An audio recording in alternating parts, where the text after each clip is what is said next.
Hubungan Presiden Joko Widodo dan mantan Presiden Susilo Bambang Yudhoyono (SBY) pasang surut. Meskipun dalam beberapa kesempatan terlihat hangat, tidak jarang juga hubungan dua tokoh besar negeri itu memanas. Hubungan SBY dan Jokowi sejak awal diupayakan berjalan harmonis.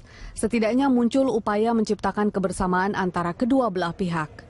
Hal itu terlihat pada transisi pemerintahan antara keduanya. SBY dengan terbuka menerima Jokowi yang dinyatakan sebagai pemenang pemilu untuk datang ke istana. Sayangnya kemesraan itu tidak berlangsung lama.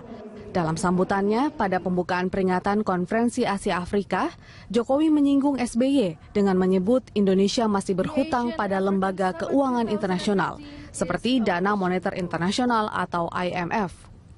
Pernyataan itu dibantah SBY dalam akun Facebooknya yang mengatakan bahwa Indonesia sudah melunasi seluruh hutangnya pada 9 tahun silam.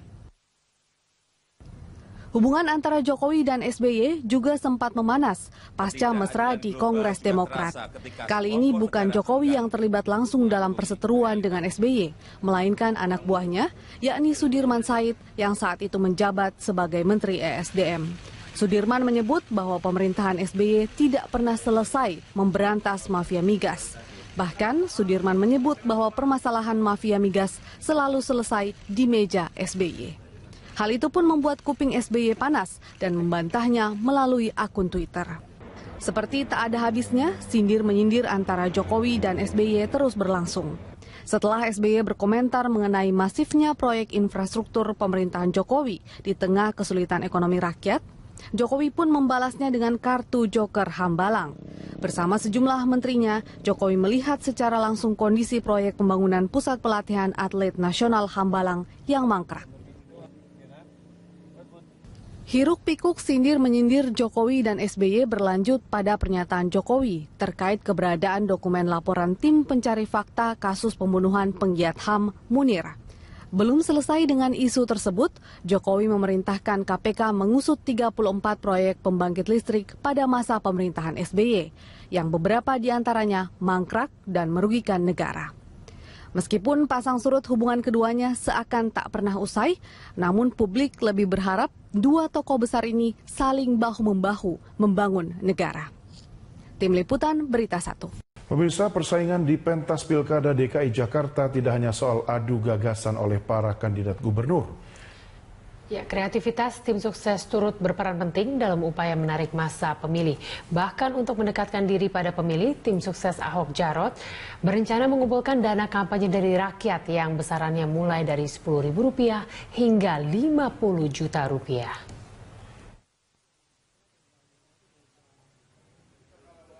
Panggung Pilkada DKI Jakarta mulai ramai dengan pentas kreativitas para tim sukses. Tim sukses pasangan petahana Basuki Cahayapurnama dan Jarod Saiful Hidayat menggagas program Ayo Menyumbang.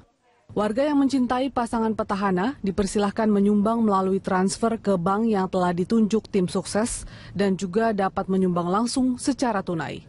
Setiap penyumbang harus melampirkan fotokopi KTP dan NPWP, serta mengisi formulir sebagai syarat menyumbang.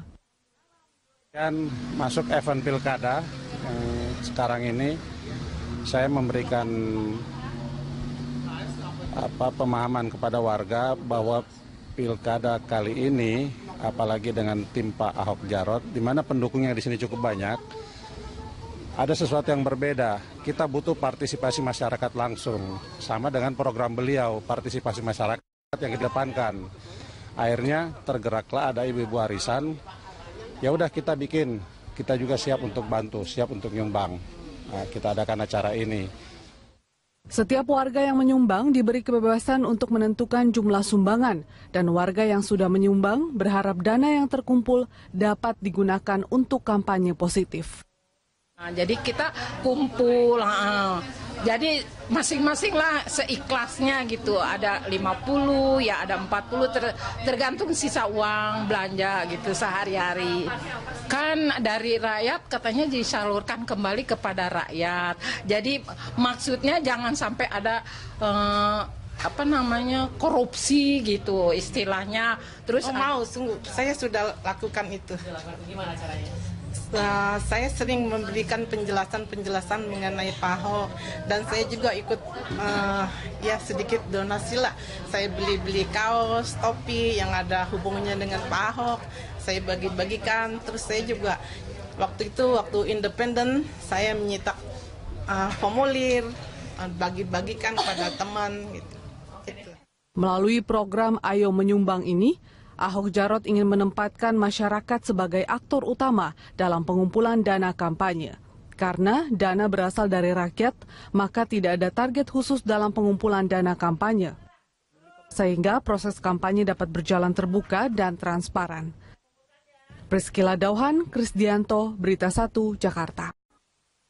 Sore pemirsa, Anda menyaksikan News Update. Kepala Polri Jenderal Pol Tito Karnavian meminta peserta aksi demonstrasi 2 Desember 2016 dibatasi. Kapolri mengaku kesulitan mengontrol aksi jika massa yang hadir terlalu banyak.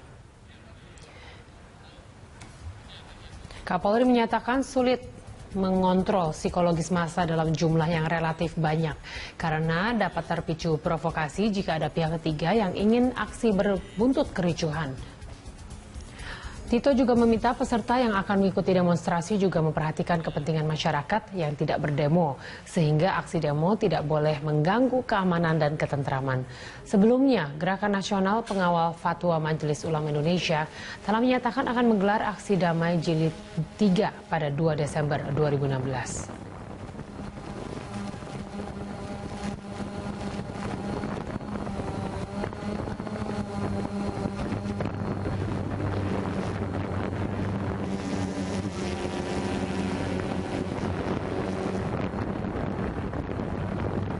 Dipersembahkan oleh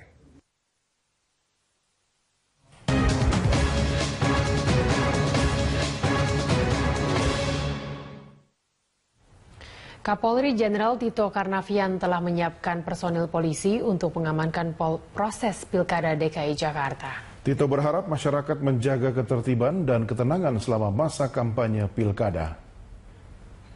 Kapolri Jenderal Polisi Tito Karnavian mengaku Pilkada DKI Jakarta dan Pilkada di wilayah lain menciptakan polarisasi dukungan masyarakat. Polarisasi ini rentan terhadap konflik dan gesekan horizontal. Karena itu, Tito meminta semua pihak dapat menggunakan cara-cara yang demokratis dalam proses Pilkada. Tito berharap pesta demokrasi tidak dirusak oleh kampanye hitam berbau suku, agama, dan ras. Ini pelajaran bagi kita untuk berdemokrasi. Namun kerawanannya adalah ketika ada pihak-pihak mungkin yang sengaja atau tidak sengaja kemudian keluar dari aturan hukum. Ini dapat berakibat diantaranya potensi-potensi konflik. Untuk itulah kita semua berusaha tentunya, Bapak Panglima dan kami dari kepolisian dan juga unsur-unsur lain bekerja bersama-sama untuk menjaga stabilitas keamanan negara ini. Anda mengikuti News Update pukul 17.00 waktu Indonesia Barat, saya Doni De Keizer. Pemirsa, Kapolri Jenderal Polisi Tito Karnavian mengatakan kasus Ahok akan terus diproses dengan cepat. Rencananya Basuki Cahayapurnama akan diperiksa sebagai tersangka pada hari Selasa pekan depan.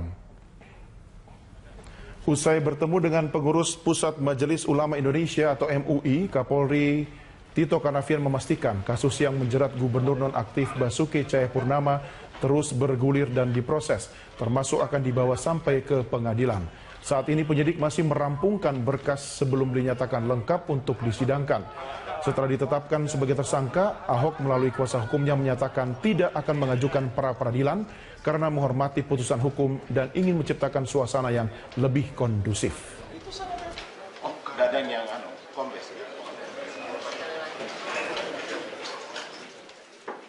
Bahwa kasus itu sudah kita gelar dan kemudian sudah kita sampaikan hasilnya, yaitu ditingkatkan menjadi penyidikan dan akan menetapkan saudara Basuki Cahayapurnama sebagai tersangka dan rencana akan dipanggil secara resmi hari Selasa minggu depan sebagai tersangka. Setelah itu semua berkas-berkas berita acara, saya ulangi, interview dilakukan nanti akan diulang kembali menjadi berita acara pro justitia, yaitu demi hukum, termasuk langkah-langkah penyitaan resmi dengan permintaan ke pengadilan dan pemberitahuan kejaksaan. Ini kita akan segera kita lakukan dan segera akan kita tuntaskan. Prinsip kami meyakinkan kepada Majelis Ulama Indonesia bahwa proses hukum Saudara Basuki Cahayapurnama ini akan kami laksanakan dengan sangat serius, ya. Dan saya sebagai Kepala Kepolisian Negara Indonesia memberikan jaminan. Dipersembahkan oleh pemirsa, sekelompok masyarakat yang ingin merawat Pancasila, Undang-Undang Dasar 1945 dan kebinekaan Indonesia akan menggelar Parade Bhinneka Tunggal Ika pada tanggal 19 November besok. Ya, acara ini rencananya akan diikuti 100.000 peserta.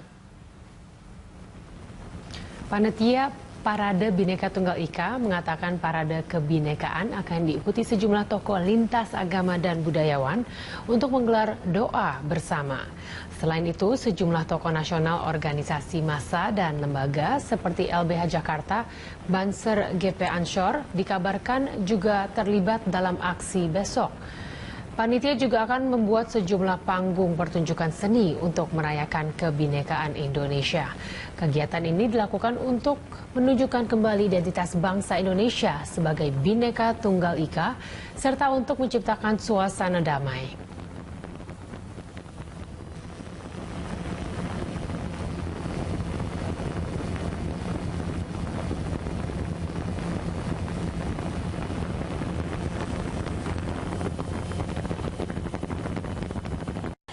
Ya, pemirsa, Parade Bhinneka Tunggal Ika yang akan berlangsung besok diikuti oleh ribuan orang.